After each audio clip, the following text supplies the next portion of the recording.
Okay, this is the sq-5, but everything will work the same as on the sq-7. The first thing I'll talk to you guys about is gain. We're just gonna focus on this wireless one to begin with. The soundboard works as it's just each one of these faders is one input, and so it's the same thing over and over and over again. So let's talk about wireless one. First, we have our mute button, which is this button right here. You'll know it's activated when it's glowing red. And with the mute button on, that means no sound is gonna come through the board from this input only. And same thing, you turn it off, now everything else can work through it. Now I'd like to talk about this group over here. As you can see, it's very similar to all these other faders, but it is labeled the master right here. This fader right here controls everything you have here on the board. It has the final say over any audio coming out of the board. So you always want to make sure your master is unmuted and not red, and you want to make sure it's up at unity, which is going to be the most helpful for you. The next thing we're going to look at on this fader is the volume bar. That's the slider you see right here. You have an array of numbers from +10 to -infinity. Pulling your fader all the way down to -infinity is the same as hitting the mute button, and everything above that is just reduction or an increase on the volume. You usually want it to sit at this 0, which we call unity. 0 just means that it's not being changed at all by the board after you changed your gain. Okay, so that does volume. Next we'll do gain. Once you have your fader at unity, then we're gonna focus on gain. Everything after this that can be changed on a fader, you must hit the select button on that fader before you can change anything else. When you're setting up a microphone for something, you're always gonna wanna go and adjust your gain while you're doing it. So I'm gonna go through wireless 2.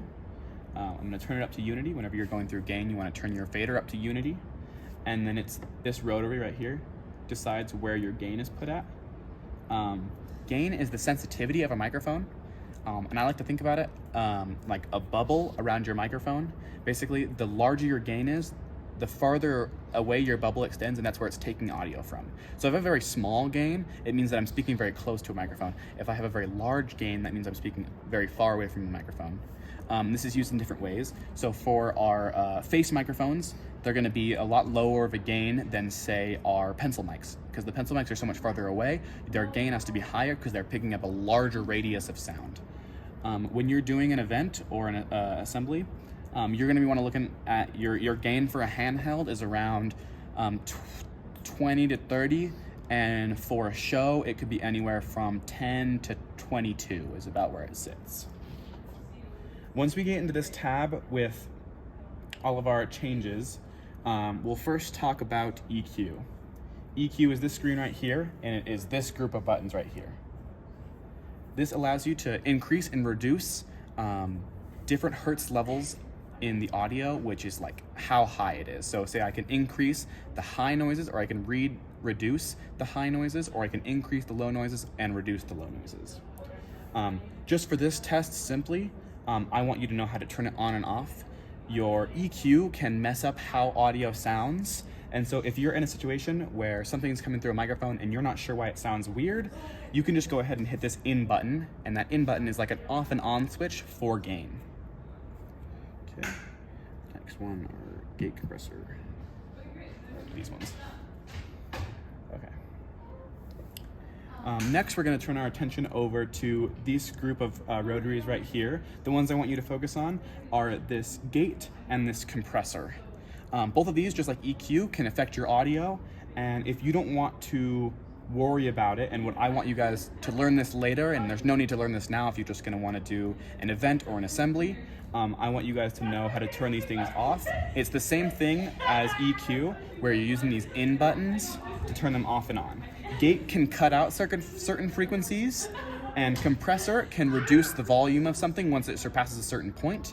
But of course, you don't need to know how these operate. All you have to do is turn them off using these in buttons. Next thing we're gonna focus on are these buttons down the side over here. These are what are called your mixes, and these are just different descriptors of where you're sending your audio.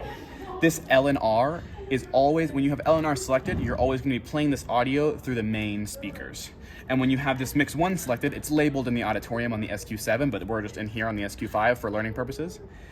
It will be labeled batten, and that's where you will find all of the batten volume and what microphones or audio you want up on the battens. All you gotta do is raise your fader on the battens, and that means the audio of that input will play through that speaker. Okay, this step is useful not only for the test, but just in general. If you're at an assembly or an event and you cannot figure out why something isn't playing or something's not working, you can refer to this part. I'm gonna show you everything possible that could be wrong or what you're doing wrong in an assembly to not get audio through. The first thing you wanna make sure is that the input that you are using is turned up to Unity here and unmuted. Next, you wanna make sure your gain is at a desirable volume. Between 20 and 25 is usually where you want it to sit. Next, these three in buttons could be on. These could be affecting your audio. EQ could be affecting your audio, or a gate or your compressor could be influencing your audio. So you can go ahead and turn these off by hitting their in buttons. Your master could be muted or turned down. So you wanna make sure you're on your correct mix, which would be L and R in the auditorium, same as here. And you wanna make sure your master is turned up to Unity and unmuted.